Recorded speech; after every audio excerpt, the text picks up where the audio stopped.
Victor stood beside the window in the hospital corridor, his brow furrowed. Hanging up the phone, he looked up and stalked off with purpose in his step. A heavy silence filled the car. Sensing his assistant's furtive gaze, Victor turned and said in a soft voice, "Something on your mind?" You've only just been discharged, sir. You should go home and rest. Your other responsibilities... Victor didn't respond, instead resting his chin on his hand and turning to look out the window. Goldman wanted to continue, but after a moment's hesitation, decided it was best to remain silent. Thinking back to the time he saw Victor in quarantine, covered in blood, a little shiver ran up his spine. Rain began to fall, gathering in rivulets on the window. The brake lights ahead refracted red and white through the glass, and everything became obscured through the curtain of rain. Victor couldn't help but to think of the last time he saw her, 1 month ago. It was raining then, too. Standing in front of her, his clothes soaking wet, his heart bursting with the joy of recovering what he thought was lost. He was determined to change the outcome that time. Fragments of memories rushed to the surface, threatening to overwhelm him. His breathing became shallow and ragged. He saw the bullet ripping through space towards her. He saw himself throwing himself in front of her, blood spilling from his stomach onto her dress. He saw himself raise the dagger, his hand trembling like a leaf.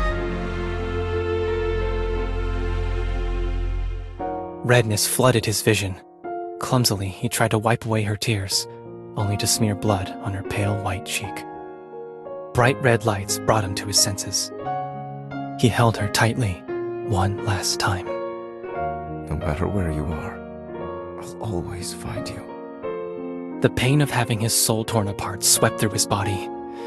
Clenching his teeth, he used his last remaining strength to tear a hole in space-time and sent the girl through.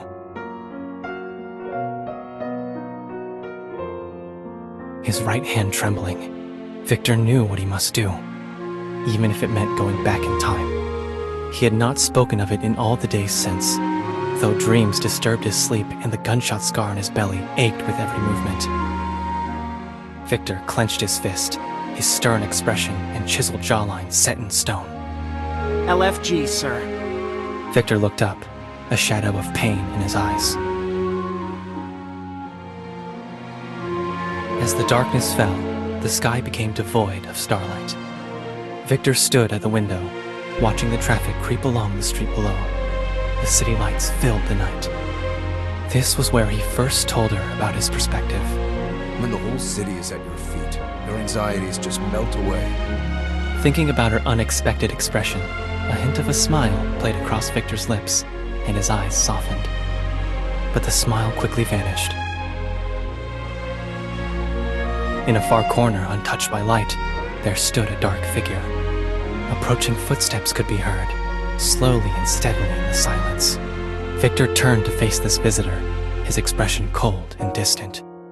I've been looking for you. The time observer nodded, stopping at the boundary of light and dark, half his face still hidden in shadow. The world timelines are collapsing. Time is running out.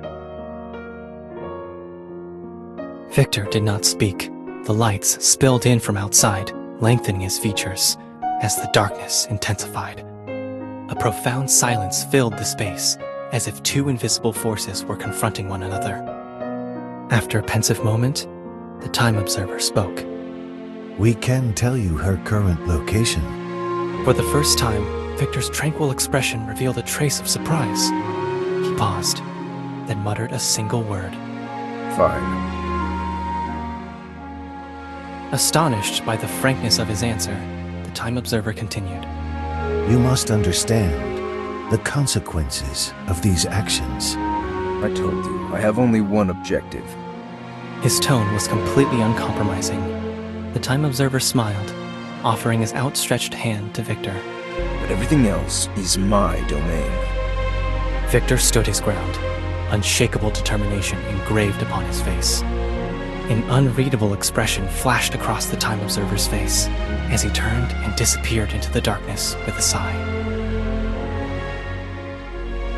As the night deepened, The lights went out one by one on the streets below, as if the city itself was falling asleep. Victor stood alone on the balcony. Suddenly, a ringtone broke the silence. Frowning, he picked up the phone. Goldman's panicked voice was on the other end. Sir, we have a problem. The Special Task Force has released a list of evolvers. Your name is on it. The car slowly pulled up outside the office building. Victor appeared calm and collected, while his driver and bodyguard scanned the street for possible threats. Ever since Victor had been outed as an evolver, protesters had been gathering outside the entrance to the LFG building. The revelation had caused quite a stir, and the company's share price had taken a hit. Fortunately, most people were reasonable, and Victor's stellar reputation allowed LFG to mitigate the situation. As he got out of the car, Victor noticed the protesters weren't at the usual spot at the front of the building, but instead had gathered around a flower bed off to the side. At its center, he caught a vague glimpse of a boy. Despite his uncertainty, he quickly headed towards the scene. The boy's clothes were torn and his face was red and swollen. There were tears in his eyes, but he stubbornly pursed his lips taut and refused to let them fall. Upon seeing Victor, the protesters became even more agitated, hurling insults at him and the boy, who, as it turns out, was also an evolver. Glancing at the crowd behind him, Victor saw his bodyguards push the protesters back, and the sounds of the commotion gradually faded into the background. Looking at the boy, Victor saw the steadfast stubbornness in his eyes. A familiar figure swam into Victor's mind, superimposing itself on the boy's features. Victor smiled kindly. Where do you live? I'll take you home. The boy stared blankly, then scowled, as though he was about to cry again. Victor held out his hand. Let's go. Victor led the boy to his car.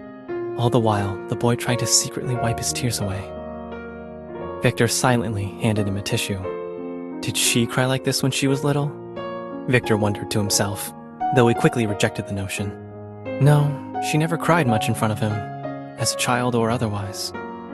Such a stubborn dummy. That's what she was. Victor smiled unconsciously to himself. His eyes softened as he looked out the window, thinking of her. Would everything be different if she returned?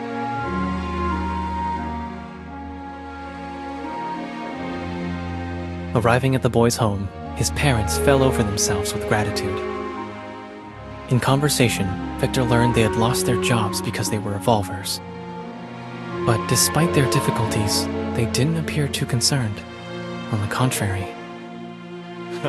They'll pay for it one day. With confidence in his eyes, the boy's father shook his fist. Blind optimism. He'd seen it somewhere else before. Realizing the connection, Victor's eyes softened, and he smiled briefly.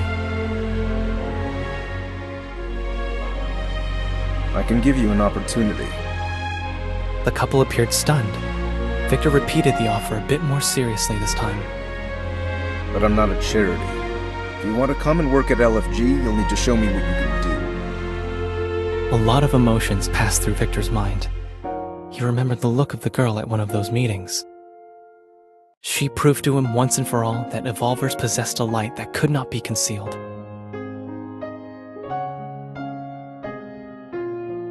Word that LFG hires evolvers spread like wildfire, and very soon, the company was receiving hundreds of CVs from hopeful evolvers. Reading through them, Victor discovered many talented people who had lost their opportunities because of their status. A thought began to crystallize in Victor's mind. His phone lit up, and an alert about LFG's share price on the rise interrupted his musings. Unconcerned, he swiped it shut. Victor's gaze slowly swept over the cargo ship docked on the shore. The crew were all going about their business. The area had become a center for evolver communications. Suddenly, something grabbed Victor's attention. Not far away, he saw the boy he had returned home a few months back. The boy was aiming a gun. Victor rushed towards him and the boy turned and pretended to shoot, imitating the sound of a gun with his mouth. A scene flashed through Victor's mind. Slowly, he pulled the trigger. The barrel was dead on target, a man with burn marks on his face. The girl was there as well, but he himself was holding the gun to her as he made his exit from the chaotic scene. He felt as though he was being strangled. Fragmented memories came flooding in, reassembling themselves in Victor's mind. He stood in place, his right hand quivering slightly. The boy stopped at the sight of Victor and panicked. Sorry. His thoughts interrupted. Victor swallowed, his Adam's apple quivering slightly, and an unreadable expression flashed across his eyes. Quickly, he regained his composure. Victor strode over to the boy and held out his hand. Give it to me. The boy hesitated for a moment, then handed over the gun. It's just a toy. Puzzled, Victor looked down at the toy gun in his hand. Why aren't you at school? The boy grimaced. The other kids avoid me. The teachers do too. Victor's eyes became distant. After a moment of reflection, he spoke deliberately. That's not a good enough reason for you to skip class. Go to school and leave the rest to me. The boy nodded. Realizing that perhaps his tone was a little harsh, Victor hesitated. He patted the boy lightly on the head and gently spoke. Go on now. The boy didn't leave immediately, but looked up at Victor with eyes full of gratitude and admiration.